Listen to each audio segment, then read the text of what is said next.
मैं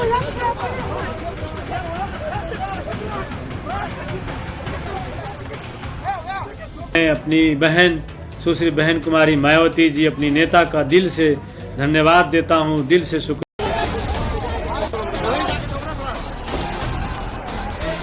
दोस्तों नमस्कार, मैं हूं संदीप और आप देखना शुरू कर चुके हैं जागो बहुजन। दोस्तों बिहार में विधानसभा का जो चुनाव था उसका रिजल्ट अब पूरी तरह से साफ हो चुका है और यह भी पूरी तरह से साफ हो गया है कि कौन सी पार्टी को कितनी सीटें मिली, लेकिन उससे काफी ज्यादा लोग असंतुष्ट हैं। कुछ लोग इसे ईवीएम की जीत बता रहे हैं तो कुछ लोग लोकतंत्र की हत्या बता रहे हैं। ऐसा इसलिए लोग बता रहे हैं क्योंकि बिहार के विधानसभा चुनाव में सबसे ज्यादा फायदा किसी को हुआ तो वो एनडीए गठबंधन को हुआ और नहीं तो सबको नुकसान ही हुआ है। और बिहार विधानसभा चुनाव में भी देखा गया था कि पैसों के बल पे कैसे लोगों को गुमराह किया जा रहा था, ऐसे तमाम वीडियो वायरल हो रही थी। और इतना ही नहीं, रोहतास जिले के सासाराम विधानसभा क्षेत्र में ईवीएम असुरक्षा को लेकर बवाल भी हुआ। तो इन सबसे साफ जाहिर हो रहा है कि बिहार की जनता इस चुनाव से ज्यादा संतुष्ट नहीं है। और इसी बीच बहुजन समाज पार्टी को लेकर बिहार से बहुत बड़ी खबर आ रही है, जो खबर लगातार वायरल हो रही है। और वो खबर है रामगढ़ विधानसभा क्षेत्र बसपा के कैंडिडेट सतीश यादव उर्फ पिंटू यादव की, क्योंकि रामगढ़ विधानसभा क्षेत्र की काउंटिंग मोहनिया में हो रही थी और देर रात मोहनिया में बहुत बड़ा हंगामा हुआ, जिसमें बच्चे से लेकर पुरुष और इतना ही नहीं तकरीबन 10-11 बजे रात में महिलाएं भी पहुंची थी। और उसमें नारा लगाया जा रहा था कि डीएम चोर यानी जिला अधिकारी चोर। तो वहाँ पे ऐसा क्यों हुआ और किस लिए हुआ, वे सब इस वीडियो में बताने वाले हैं। और क्या हुआ, बीएसपी कैंडिडेट वहां से जीते या फिर हार का सामना करना पड़ा, यह भी बताएंगे। इसलिए वीडियो बहुत ही खास होने वाला है। आप लोग पूरा वीडियो देखेंगे तो बहुत सी बातें आपको समझ में आएगी। दोस्तों आप लोगों को बता दे, वहां से बीएसपी कैंडिडेट सतीश कुमार उर्फ पिंटू यादव जी यानी रामगढ़ विधानसभा से उनकी जीत हो चुकी है। लेकिन सवाल यह है कि रात में मोहनिया में इतना बड़ा बवाल कैसे हुआ और क्यों हुआ। तो इसके लिए थोड़ा पीछे चलते हैं और बताते हैं पूरा मामला क्या था। दोस्तों पिछले विधानसभा चुनाव में रामगढ़ विधानसभा क्षेत्र से बीएसपी के कैंडिडेट थे पूर्व विधायक अंबिका यादव जी, और वर्तमान में जो बीएसपी के कैंडिडेट हैं उन्हीं के भतीजे हैं, यानी अंबिका यादव जी के ही भतीजे हैं सतीश यादव उर्फ पिंटू यादव जी। और पिछले विधानसभा चुनाव यानी 2020 में अंबिका यादव जी बीएसपी के कैंडिडेट थे और बीएसपी के सिंबल से चुनाव लड़े थे और वे चुनाव जीत गए थे। उन्हें जीत की घोषणा भी कर दी गई थी, लेकिन उस समय भी षड्यंत्र रचकर महज 189 वोटों से आरजेडी के प्रत्याशी सुधाकर सिंह द्वारा हरा दिया गया, जिसके बाद थोड़ा बवाल हुआ और रीकाउंटिंग की मांग की गई। लेकिन वहां पे रीकाउंटिंग नहीं कराई गई और जिला अधिकारी वहां से निकल गए। यानी उस समय बीएसपी के कैंडिडेट अंबिका यादव जी को जीत का घोषणा करके हरा दिया गया और रीकाउंटिंग भी नहीं कराई गई। उसके बाद फिर आया उपचुनाव, जिसमें अंबिका यादव जी ने अपने खुद न लड़कर बल्कि अपने भतीजे सतीश यादव उर्फ पिंटू यादव जी को चुनाव लड़ाए और उपचुनाव में भी महज 1300 वोटों से पिंटू यादव जी को हार का सामना करना पड़ा और उपचुनाव में रामगढ़ की सीट बीजेपी के खाते में चली गई। और उस समय भी बीएसपी के कैंडिडेट सतीश कुमार उर्फ पिंटू यादव जी का आरोप था कि राजद और भाजपा मिलकर अंदर खाने अपना वोट परसेंट ट्रांसफर करके हमें 1300 वोटों से हराया है। उसके बाद 2025 का विधानसभा चुनाव आ गया, जिसमें बहुजन समाज पार्टी ने फिर सतीश कुमार उर्फ पिंटू यादव जी पे अपना भरोसा जता लिया और उन्हें टिकट दिया। लेकिन इस बार के विधानसभा चुनाव में सतीश यादव उर्फ पिंटू यादव जी बहुत ही सावधानी से थे। इनको पता था कि अंबिका यादव जी के जैसे हमारे साथ भी ये लोग कर सकते हैं, इसलिए बहुत ही ज्यादा सतर्क थे। और इस बार के चुनाव के परिणाम में भी वैसा ही कुछ माहौल देखने के लिए मिल रहा था जैसे अंबिका यादव जी को हराया गया, क्योंकि यहाँ पे बीएसपी के कैंडिडेट सतीश यादव उर्फ पिंटू यादव लगभग 123 वोटों से जीत गए और बहुजन समाज पार्टी के समर्थकों में बहुत ज्यादा खुशी का माहौल हो गया। लेकिन भाजपा के वर्तमान विधायक अशोक सिंह रीकाउंटिंग की मांग किए और रीकाउंटिंग होने भी लगा, तो इससे लोग बीते हुए बात याद करने लगे कि अंबिका यादव जी के बार तो रीकाउंटिंग नहीं हुआ,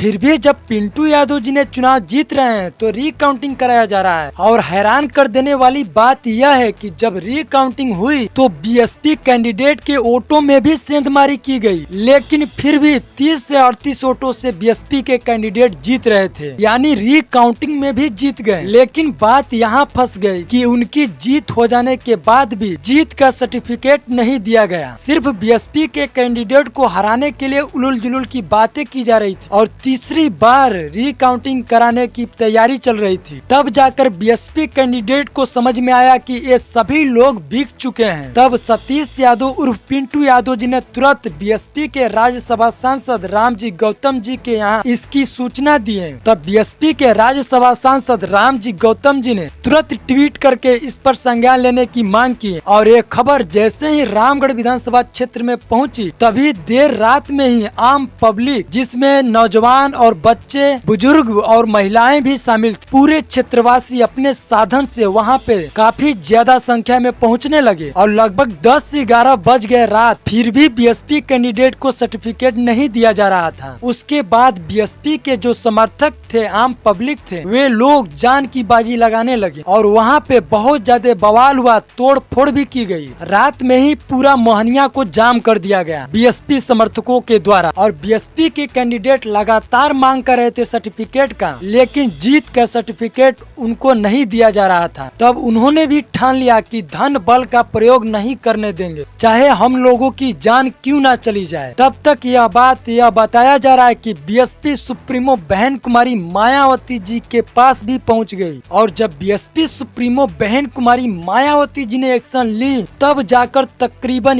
11 बजे बीएसपी कैंडिडेट को जीत का सर्टिफिकेट दिया गया। तब तक वहां पे तोड़फोड़ और गाड़ियां भी फूंक दी गई और प्रशासन के द्वारा वहां पे लाठी चार्ज भी किया गया और जैसे ही जीत का सर्टिफिकेट सतीश यादव उर्फ पिंटू यादव जी को मिला तब जाकर वहां का समर्थक यह कहने लगे कि रामगढ़ क्षेत्र का लगभग 80 सालों से गुलामी बीएसपी सुप्रीमो बहन कुमारी मायावती जी के आशीर्वाद से टूट गया और ओबीसी समाज से आने वाले सतीश यादव उर्फ पिंटू यादव जी विधायक बन गए। इसी बीएसपी कैंडिडेट को हराने के लिए बड़े से बड़े नेता उतरे थे और इतना ही नहीं, आरजेडी के समर्थन में उत्तर प्रदेश के पूर्व सीएम माननीय अखिलेश यादव जी भी उतरे थे, लेकिन सिर्फ बीएसपी के एक कैंडिडेट ने सबकी नींद उड़ा कर रख दी और अपनी जीत दर्ज कर ली है। तो आप लोगों को इसकी पूरी घटना बता दी है और इससे तो एक बात साफ हो गई, जो लोग कहते हैं कि बीएसपी बीजेपी की बी टीम है, वो लोग यहाँ से देख लें क्या हो रहा है कि बीएसपी सुप्रीमो बहन कुमारी मायावती जी ने सही की या फिर गलत, उसके बाद आरोप लगाए कि कौन बीजेपी की बी टीम है। तो दोस्तों, इस पे आप सभी लोगों की प्रतिक्रिया क्या है कमेंट बॉक्स में जरूर से जरूर बताइए। और वीडियो बहुत ही लंबी हो गई है, तो मिलेंगे अगली वीडियो में। चैनल पे पहली बार आए तो चैनल को सब्सक्राइब कर लीजिए ताकि ऐसी वीडियो आप तक आसानी से पहुंचती रहे।